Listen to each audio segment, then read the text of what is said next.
So, one of the most common questions I get asked is how to tell the difference between intuition and anxiety. And I think that this question has been especially important because many people today are completely disconnected from themselves. We're constantly consuming information, we're constantly listening to other people's opinions about ourselves. We're constantly trying to figure out what's the best answer, what's the right answer. And because of that, many people have lost their trust in their own inner knowing. So when a strong feeling appears, they immediately wonder, can I actually trust this? Is this my intuition speaking, or am I just afraid?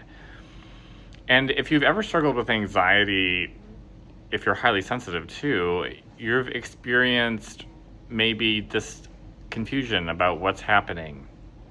It can be actually really confusing, right? So both intuition and anxiety can create strong feelings. Both can get your attention and both can make something feel really important, but they're not the same thing. So today I want to show you the differences I've observed in both my life and in the work I do with my clients. So the first thing I want you to understand is that anxiety is not your enemy. Most people really try hard and fight their anxiety. They try to get rid of it. They try to silence it. But your anxiety is there because it's trying to protect you, right? The problem is that anxiety often sees danger when there actually isn't any. And that's because anxiety wants certainty. It wants guarantees, it wants proof, it wants to know everything that's going to happen before you move forward. So think about it. Think when you're anxious, what thoughts you have. It sounds like, what if I make a mistake, or I get hurt, or if I choose wrong, or what if this relationship doesn't work, or if I fail, or if people judge me, or what if, worse, if I regret this. Notice that anxiety is constantly asking questions. It's endless scenarios, endless possibilities for things to go wrong. And no matter how many answers that you give it, it usually just comes up with another question. Because anxiety isn't really looking for the truth. It's looking for certainty. And certainty is something that life just rarely provides. Unfortunately, or fortunately, right? So now let's talk about intuition. So intuition feels very different.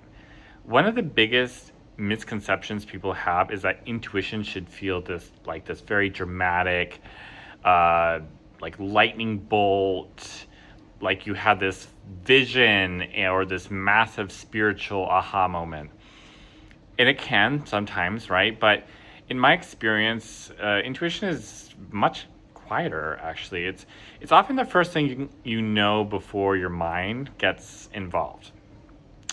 It's more of like a subtle feeling or a simple knowing.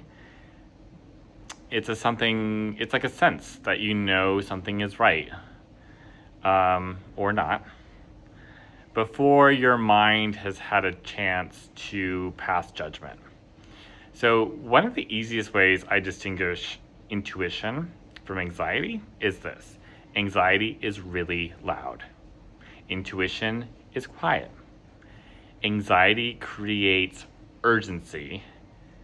Intuition creates clarity. Anxiety says, figure this out right now. Your intuition, you already know what to do. And here's where people get confused. Many people mistake intensity for intuition. And this happens all the time in dating.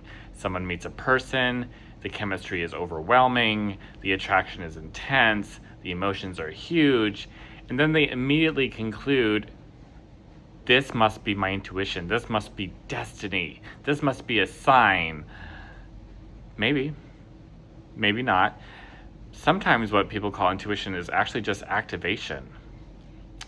Maybe it's an old attachment wound, or it's a familial emotional pattern, or it's a nervous system responding, or whatever. These are very different reactions. And one of the biggest lessons I've learned is that This intensity and truth are not necessarily the same. Something can feel incredibly intense and still not feel right for you. And sometimes something can feel incredibly peaceful and not be exactly right for you either, right? So for highly sensitive people, this distinction becomes very, very important because highly sensitive people notice everything, right? You notice subtle shifts in people's energy, or their changes in tone or body language. You notice their emotional states. And you notice things that most people miss. But because you're taking in so much information, you can also become overwhelmed. And when you're overwhelmed, anxiety gets louder. So imagine trying to hear a whisper in a crowded room, right? That's what intuition can feel like when your nervous system is overloaded or overstimulated. The intuition is still there, but the noise is louder. And that's why one of the fastest ways to reconnect with your intuition is not to think harder. It's actually to slow down, to pause, right? Most people try to access their intuition by analyzing more and more, researching more, thinking more. But intuition rarely appears through all that effort.